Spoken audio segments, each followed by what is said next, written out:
Sa simula, nagkaroon ng wala, maliban sa Diyos. Nandyan na siya simula pa lang, kung saan walang makakarating.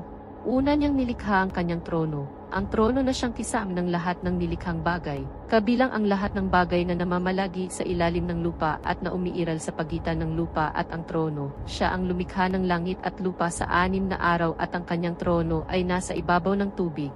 Habang ang kanyang trono ay nasa ibabaw ng tubig, itinakda ng Diyos ang mga sukat ng paglikha 50,000 taon bago nilikha ang kalangitan at ang lupa. Tinanong ng ilang tao si Muhammad sallallahu alaihi wasallam na kung ano ang unang paglikha ng ang Diyos. Sinabi niya, una sa lahat walang anuman maliban sa ang Diyos, pagkatapos nilikha niya ang kanyang trono.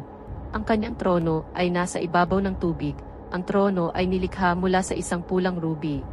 At ang distansya sa pagitan ng dalawang panig nito ay aabot ng 50,000 taon upang tumawid. Ang trono ay may mga paa na pinapasa ng mga anghel, at pagkatapos siya ay tumaas sa itaas ng trono talaga. Sa paraang nababagay sa kanyang kamahalan, pagkatapos nilikha niya ang unang bagay para sa kanyang mga nilikha. Iyon ang kanyang panulat. Pagkatapos ay sinabi niya dito, isulat, at sa mismong oras na iyon ang lahat ng nangyari ay isinulat hanggang sa araw ng pagkabuhay na mag-uli. Pagkatapos ay isinulat niya ang lahat ng bagay sa tala, at nilikha niya ang kalangitan at ang lupa. Ang makapangyarihang Diyos ang may likha ng lahat ng bagay, at siya ay higit sa lahat ng mga bagay at nagpagtapon ng mga bagay. Sa pamamagitan niya ay ginawa ang lahat ng bagay. Kung wala siya ay walang ginawa na ginawa. Ang mga anghel at ang espiritu ay umakyat sa kanya sa isang araw. Ang haba nito ay 50,000 taon, na ang distansya sa pagitan ng the throne at the seventh earth, aabutin ng 50,000 taon upang tumawid. At ang luwang nito ay 50,000 taon din.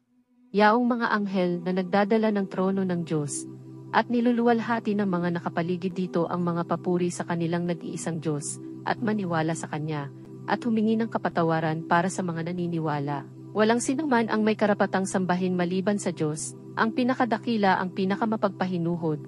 Walang sinuman ang may karapatang sambahin maliban sa Diyos, ang Panginoon ng Noble Throne.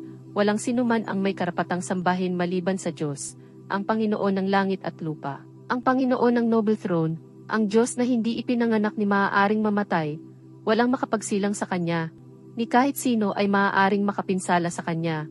Siyang at tagapaglikha, iyong akin, ang mga propetang iyon, yaong mga ina ng mga propeta, lahat tayo, mundong ito, mga halaman, mga bundok na iyon, mga bituin, ang buong kalawakan, at lahat ng nasa loob nito. Siya ang ating Diyos na makapangyarihan, siya ay nanonood sa atin ngayon, siya ay nakikita. Alam kung anong nasa iyong puso. Ano ang nangyayari? Anong iniisip mo? Alam niya ang lahat mula sa simula, at ano pagkatapos ng iyong kamatayan. Sinabi ni Muhammad sallallahu alaihi wasallam, isa sa mga anghel ng makapangyarihang Diyos, na nagdadala ng trono ng Diyos, na ang distansya sa pagitan ng kanyang tainga at kanyang balikat ay paglalakbay na 700 taon. Ang layo ay tulad ng ibong lumilipad sa loob ng 700 taon. At ang kanyang kursi ay umaabot sa itaas ng kalangitan at kalupaan. At siya ay hindi nakakaramdam ng pagkapagod sa pagbabantay at pag-iingat sa kanila. At siya ang kataas-taasan, ang kataas-taasang dakila. Ang kursi ay nasa itaas natin ang lahat ng mga nilikha at ang trono ay nasa itaas ng kursi. Ang kursi ay ang footstool ng Lord at ang trono ay ang upuan na dinadala ng mga anghel. At ang trono ay ang pinakamalaking nilikha ng Diyos.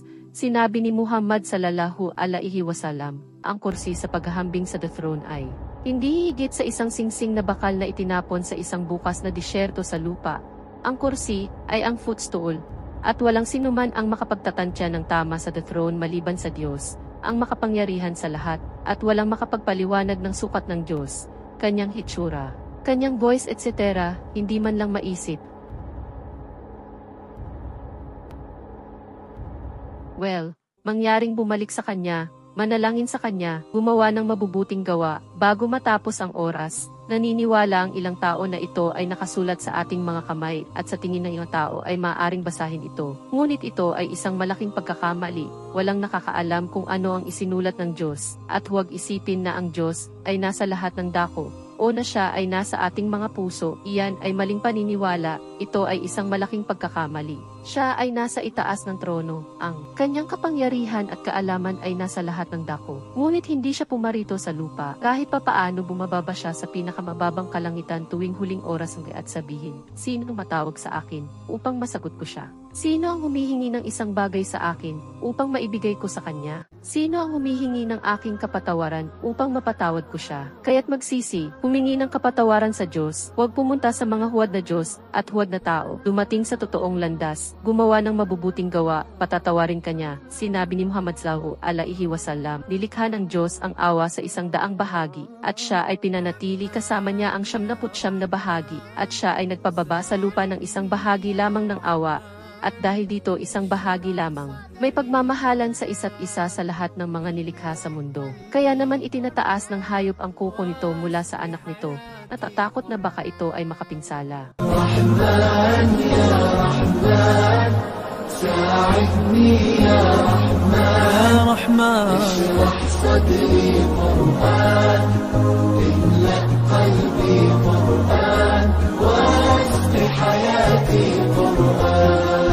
رحمن رحمن ساعدني يا رحمن اشرح صدري قرآن املأ قلبي قرآن واسق حياتي قرآن رحمن يا رحمن بمجيني يا رحمن أصبحي ما يدوشو نبني ما يوسيتي ناوتي